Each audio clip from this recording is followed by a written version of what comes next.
So as many of you no doubt already heard, the Texas GOP put secession in their party platform. And while I have lots of opinions about how comically dumb this is, instead I would rather talk about the last time Texas tried to secede from the federal union. I am particularly interested in the role that Vermont soldiers played in suppressing the insurrection. And out of all the times the Green Mountain Boys gave the Lone Star Staters what for, there's a particular example of the Sharpshooters. And to be particular, the Vermont companies, E&H, are the 2nd United States Sharpshooters at Gettysburg. To be a Green Jacket in Hiram Berdan's Sharpshooters, a man had to hit 10 consecutive shots on a 10-inch target at 200 yards. However, to be a Vermont Green Jacket, a man had to hit 10 consecutive shots with a rifle, placing each shot inside a 10-inch ring at a distance of 300 yards. A difference from 5 minutes of angle to 3 minutes of angle. The average Confederate soldier was expected to place 7 out of 20 rounds in a target 3 feet wide. In addition to the demands of higher proficiency, the men were issued a Model 1859 .52 caliber falling block breech-loading rifle.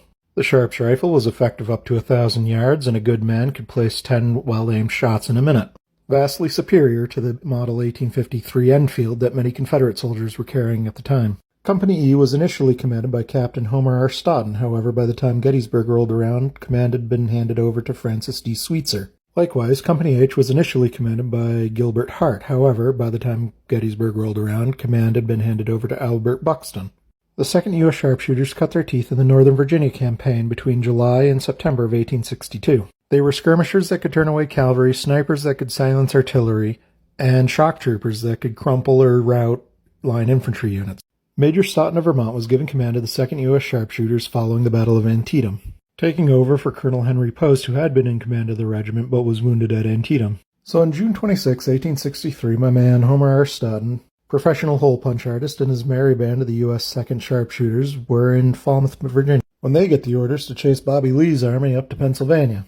Averaging 25 miles a day, they get there on the night of the 1st. As the men approached Gettysburg, there were tons of civilians jamming the roads, trying to flee. One woman stopped to exclaim there was terrible fighting up there, just terrible, and the Sharpshooters, interested in what the intelligence was, asked her how bad it was.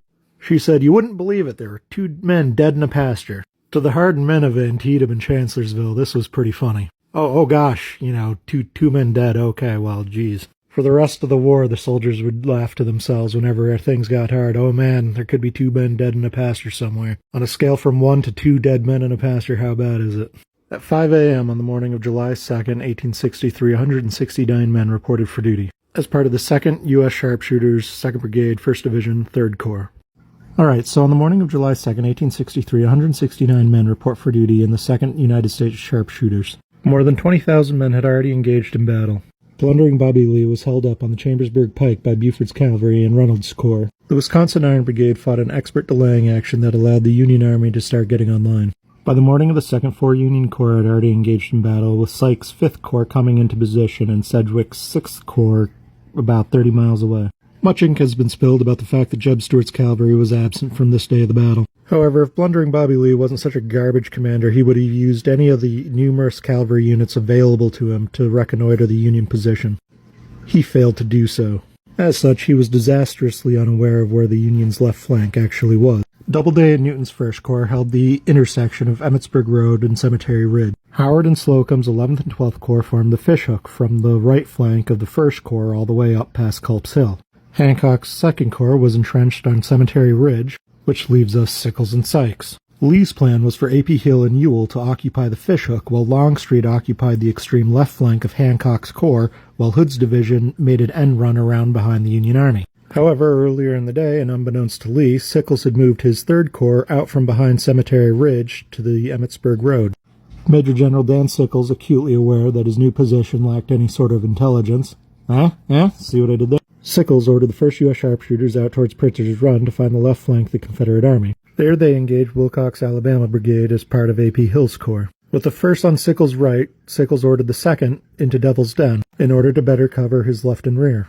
But by 2 p.m., Stoughton had received new orders to move out towards John Slyder's farm. From Devil's Den to Slyder's farm, Stoughton had his men carefully walk the land to take note of each boulder and tree, so that each man understood the lay of the land. About 1,000 yards between Devil's Den and the Emmitsburg Road. Beyond the Emmitsburg Road, there was a sloping hill and a forest of trees. Stoughton ordered scouts out, and Vermonters from Company H moved out beyond the Emmitsburg Road. At this exact moment, Longstreet's corps was moving into position to begin their assault. One of the 15 men was 16-year-old Charles Fairbanks of Bethel, Vermont. Having crested the eastern slope at the same time Hood's division was cresting the western slope, 5 of the 15 men, including Charles, were immediately captured. The 5 captured scouts were sent to be questioned by Brigadier General Evander Law. The scouts managed to convince Law that they were stragglers from a medical train that had been left behind or got lost. At the same time, General Hood was trying to reconcile Lee's obviously wrong orders with the information he had at hand. On the one hand, he was supposed to be beyond the left flank of the Union Army. On the other hand, he was receiving concentrated artillery fire from the heights of Devil's Den, and there was some kind of skirmish line pouring deadly accurate fire into his men from Slyder's farm. Confused and indecisive, Hood froze for about 30 minutes, while the men of his division got pummeled. Alright, it's 4 p.m. the afternoon of July 2nd, 1863. U.S. sharpshooters have taken up positions behind a stone wall at Slyder's farm. John Bell Hood shat his pants in indecision, froze, and left his men sitting out in a field under enemy fire for about 30 minutes. Lee's incoherent plan is to have Hood wheel around the Union Army. However, Hood's men are receiving concentrated artillery fire from Smith's 4th New York Battery on Devil's Den, as well as sniper fire from the skirmishers at Slyder's farm, which Hood hasn't identified yet, all of which suggests more Union troops than anticipated. During this time, Riley pushes his North Carolina artillery battery forward, and Stoughton deploys a squad from Company B to move forward and silence them, which they do so quickly. Eventually, Hood decides there's nothing to do but move his army forward. At 4 p.m., John Bell Hood gives the order forward, steady forward, with the 1st Texas, 47th, and 48th Alabama in skirmishing positions up to the front. Companies A and D immediately start pouring in the lead to the 1st Texas skirmishers. The Texas Brigade is broken by 2 companies of sharpshooters, having only advanced 100 yards across the field. Robertson has his men reform in the woods, fix bayonets, and charge. However, upon stepping back into the clearing, they immediately begin to crumple. Crumpling is a phenomenon where, under withering fire and lack of cover, men try to hide behind each other. Rather than nice orderly lines, the men form zigzags, which slow down and provide easier targets for the sharpshooters. Brigadier General Hobart Ward was supposed to cover the right flank of the sharpshooters with the 4th Maine skirmishers. However, he failed to do so, leaving the flank of Company D unprotected. 1st Texas skirmishers that didn't break in the initial assault now pressed in on Company D's exposed and unprotected flank. This began a fighting withdrawal by Company D back towards the position held by the 4th Maine. Spooked by Company D's withdrawal, Company A made a rapid retreat back towards Devil's Den. Apparently tired of catching these hands, the 1st Texas and 3rd Arkansas, instead of rolling up the U.S. sharpshooters, wheeled north. This was in accordance with Lee's incoherent and doomed battle plan. This wheeling motion caused a gap to form between the 1st Texas and the 4th Texas.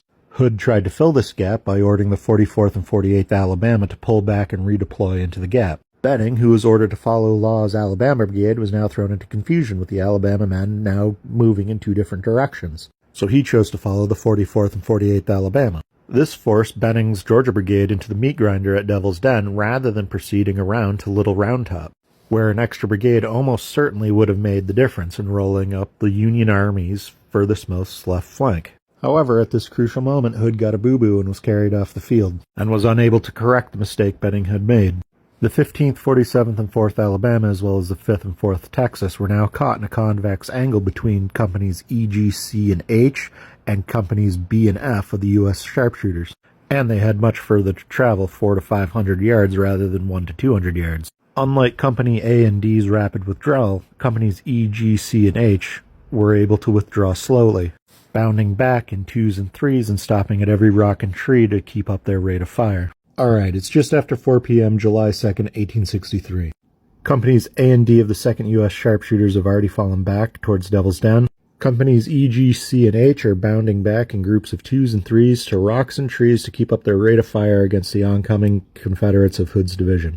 With Company H the last to leave, Companies B and F are still at the stone wall. The 169 men of the 2nd U.S. Sharpshooters have effectively split the Confederates' attack, with the 1st Texas and 3rd Arkansas turning north, which pulls in the 44th and 48th Alabama. And as a result, Benning's Georgia Brigade turns north instead of heading to Little Round Top. On the Confederate side, this placed the 4th and 5th Texas of Robertson's Brigade, as well as the 4th, 15th, and 47th Alabama of Law's Brigade in the crossfire of the U.S. Sharpshooters. Private Wyman White of Company F noted, "Still, they noticed that there was some opposition to their charge, for we were armed with breech-loaders, and, as we took the matter coolly, many a brave Southern threw up his arms and fell, but on they came, shouting and yelling their peculiar yell. Private William Ward of the 4th Alabama calls a man Rufus Franks yelling, "Come on, boys, come on! The 5th Texas will get there before the 4th. Come on, boys, come on!" and shortly after was fatally shot. While the 4th and 5th Texas got it bad, none had it as bad as the 47th and 15th Alabama. The rocky fields and long distance were already a challenge for the 15th Alabama, but the sharpshooters were taking out the company guys. Maintaining even lines was becoming an impossibility, and Colonel Oates of the 15th Alabama, recognizing this problem, ordered the company to wheel to the right in an attempt to get beyond the flank of companies B and F of the U.S. sharpshooters. The 47th Alabama, who had just lost its colonel moments before and was now commanded by an inexperienced Lieutenant Colonel Bulger, also wheeled to the right and disastrously collided with the 15th. In the middle of a field under withering fire from U.S. sharpshooters, the 15th Alabama and 47th Alabama had to reform rank. Major Stoughton, in command of the U.S. sharpshooters, wrote at the time, "While they were advancing, the 2nd Regiment did splendid execution, killing and wounding a great many. One regiment broke 3 times and rallied before it would advance," in reference to the confusion the 15th and 47th Alabama were having. For Hood's division, however, the difficulties were just beginning. Crossing an open field should be easy for infantry. Ascending Devil's Den, another matter entirely. John C. West of the 4th Texas noted that courage and desperation were useless in equal measure, that the terrain was only fit for a mountain goat. Private John Stevens of the 5th Texas noted that the boulders made maintaining their line of battle impossible. Colonel James Jackson of the 47th Alabama noted the slaughter commenced in earnest, for we were in good range of their sharpshooters, but we could get no crack at them. And that after the Yankees fled the stone wall, they made their stand behind every rock of the mountain, which was as thick as could be. Colonel Oates of the 15th Alabama noted they could only get a glimpse of the Yankees as they dodged from boulder to boulder. At Plum Run, Lieutenant Joseph Smith of the 4th Texas stopped to dip his handkerchief in the muddy waters and then tied it around his head. But the handkerchief, a gift from his wife, was conspicuous in color. Tying it to his head gave the sharpshooters an easy mark. It's approximately 4:30 on the afternoon of July 2nd, 1863. Hood's division has managed to push the U.S. sharpshooters from Slyder's farm. However, the 169-man regiment under Stoughton has managed to split Hood's 7,200-man division. This still left nearly 1,900 men under Law's 4th, 47th, and 15th Alabama, as well as Robertson's 4th and 5th Texas, beyond the left flank of the Union Army, which at the time was being held by the 4th Maine at Devil's Den. On the Confederate side, Hood was wounded after giving the orders, "Fix bayonets, my brave Texans, forward and take those heights." But which heights?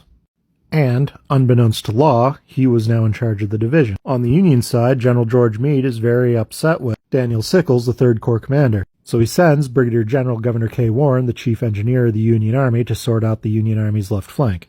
Warren gets to the top of Little Round Top and realizes there's nothing there but a signal station. And at this time he would have seen the U.S. sharpshooters kicking up the muss with Law's brigade, and sends word to General Sykes of the 5th Corps for immediate support.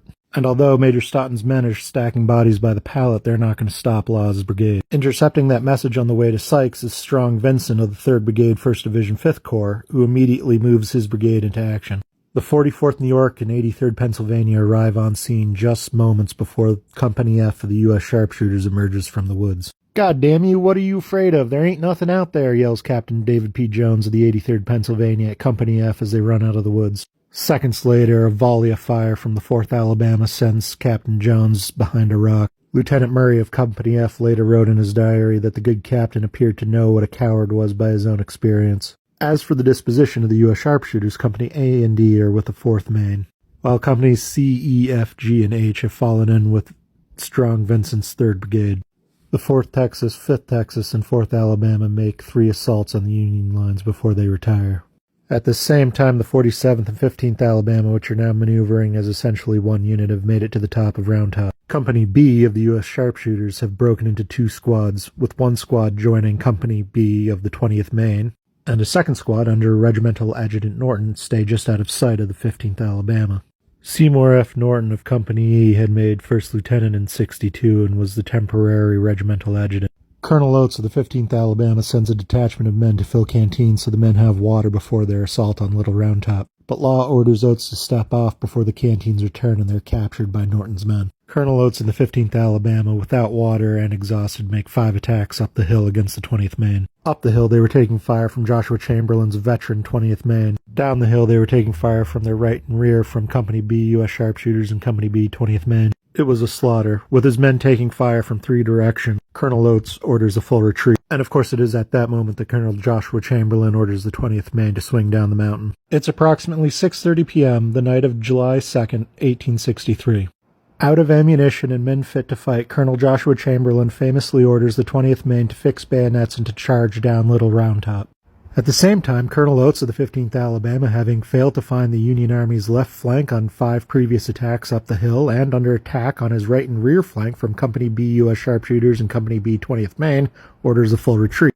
Over 3.5 hours, the 169 men of the 2nd U.S. Sharpshooters drove a wedge in the 7,200 men of Hood's division. And despite being outnumbered almost 42-1, the 2nd U.S. Sharpshooters fought a successful delaying action over more than a kilometer of rough terrain, buying every second necessary for Strong Vincent's brigade to get online. While it's true that Lee's blunder in failing to properly scout the U.S. Army's left flank and John Bell Hood's blunder in failing to properly give coherent orders were critical in Confederate failure, had it not been for Major Stoughton and his men, John Bell Hood's division likely would have rolled up the Union Army's left flank, and the second day of the battle might have been a disaster. Instead, of the 644 men engaged by the 15th Alabama on July 2, 1863, 72 men killed, 190 wounded, 81 missing, likely captured. The 47th Alabama lost 14 men killed, 26 wounded, 4 captured, including Lieutenant Colonel Michael Bolger. The 4th Alabama, 15 men killed, 72 men wounded, and 1 captured. The 4th Texas, 25 killed, 57 wounded, 58 captured, including Lieutenant Colonel Carter. The 5th Texas reported more than half of its 409 men engaged ended in casualties. The 2nd U.S. Sharpshooters recorded 3 killed, 14 captured, 11 wounded, and 3 missing. Of the Vermonters in Company E and H, 2nd U.S. Sharpshooters, Company E, 2nd U.S. Sharpshooters, 2nd Lieutenant John F. Law, wounded at Gettysburg and wounded again at Petersburg. Corporal Henry C. Congdon of Clarendon, Vermont, captured at Gettysburg, pardoned, and wounded at the Battle of Cold Harbor. 16-year-old Private Charles Fairbanks of Bethel, Vermont, captured and wounded at Gettysburg. Private Manlius Holbrook of Leamington, Vermont, wounded at Antietam and wounded at Gettysburg. Private Ledru M. Rollins of St. Albans, captured at Gettysburg. Company H, 2nd U.S. Sharpshooters, Captain Albert Buxton of Londonderry, Vermont, wounded at Gettysburg and killed in action at the Battle of the Wilderness. Sergeant Joseph R. Ober of Brattleboro, Vermont, wounded at Gettysburg. Private Wilman D. Allard of Woodstock, Vermont, wounded and captured at Gettysburg. Private Daniel D. Barnes of Whittingham, Vermont, wounded at Gettysburg. Regimental Bugler Henry Homer Houghton of Westminster, Vermont, wounded at Gettysburg.